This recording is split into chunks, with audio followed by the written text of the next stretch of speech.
Shalom, price God. டே 126. இன்றைக்கு நாம் be the light in the world என்ற தலைப்பில் எண்ணாகமம் 9ஆம் அதிகாரத்தில் உள்ள டெய்லி மெடிடேஷனை காணலாம். எண்ணாகமம் 9ஆம் அதிகாரத்தை தியானிக்கும் போது வனாந்திரத்திலே பஸ்கா பண்டிகை ஆசரிக்கப்படுகிறதை குறித்து நாம் பார்க்கிறோம். இது அவர்களுடைய 2வது பண்டிகை என்று சொல்லலாம். ஒரு சிலர் இந்த பண்டிகையை ஆசரிக்க முடியாமல் போய்விட்டது.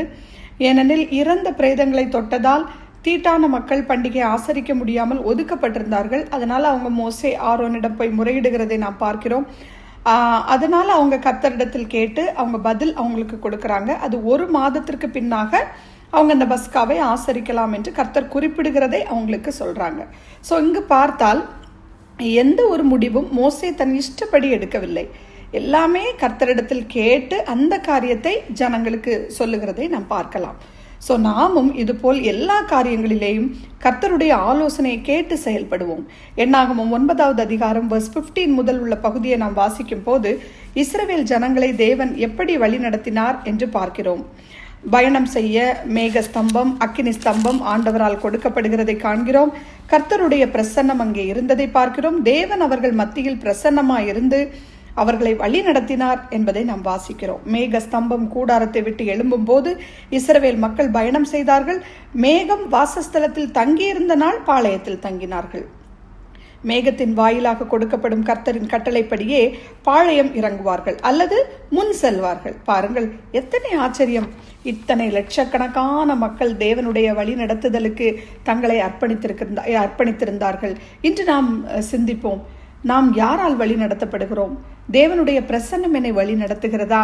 ஆண்டவருடைய சமூகம் எனக்கு முன்னும் பின்னும் செல்ல வேண்டும் என்று வாஞ்சித்து அவரிடத்தில் நான் கேட்கிறேனா என்பதை நாம் இந்த காலை வேளையிலே சிந்திப்போம்.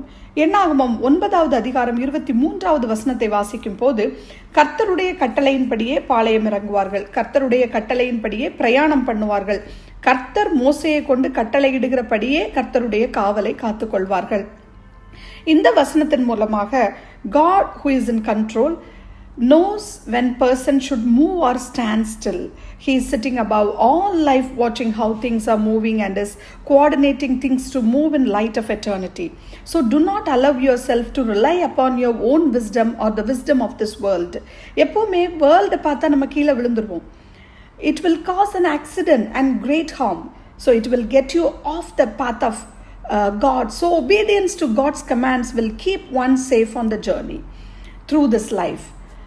Amen. நாம் ஜெபிப்போம். Loving Heavenly Father, I come before you in the name of Jesus. உம்முடைய கட்டளை, உம்முடைய டைரக்ஷனை எங்கள் வாழ்க்கையில் தாங்கப்பா. அப்படி உம்முடைய கட்டளைக்கு காத்திருந்து லிசன் பண்ணும் போது நீங்க எங்க கூட இந்த வனாந்தர யாத்திரையிலே அப்பா கரெக்டா நீங்க எங்களை லீட் பண்ணிட்டு போவீங்கப்பா. உங்களுக்கு எக்ஸாக்ட்லி தெரியும் when to begin moving and when to stand still. Numbers chapter 9 verse 23 நாங்கள் வாசித்தது போல எங்களுக்கு எம்பசைஸ் செய்வது போல எங்களுக்கு உமக்கு கீழ்ப்படியவும் உம்மை முழுமையாய் விசுவாசிக்கவும் மேலும் உம்முடைய சித்தத்துக்கு ஒப்பு கொடுக்கவும் நீங்க கிருபை தாங்கப்பா. நீங்க சொல்லாமல் ஒரு காரியத்தையும் எங்களுடைய வாழ்க்கையில நாங்கள் எங்களுடைய சுயமாய் செய்யாதபடி அப்பா, எங்களுடைய சுயத்தை அவ்வளோ அப்பா நாங்கள் உங்களுடைய பாதத்தில் நாங்கள் ஒப்பு கொடுத்து ஜெபிக்கிறோம் அப்பா. இனி நான் அல்ல, கிறிஸ்துவே என்னில் ஜீவிக்கிறார் என்பது போல உம்முடைய பிரசன்னம் எங்களை ஆளுகை செய்யட்டும். துதி, கனம், மகிமை எல்லாம் உமக்கு ஒருவருக்கே செலுத்தி இயேசு கிறிஸ்துவின் விலையேற பெற்ற நாமத்தில் ஜெபிக்கிறேன் எங்கள் ஜீவனுள்ள நல்ல பரமபிதாவே.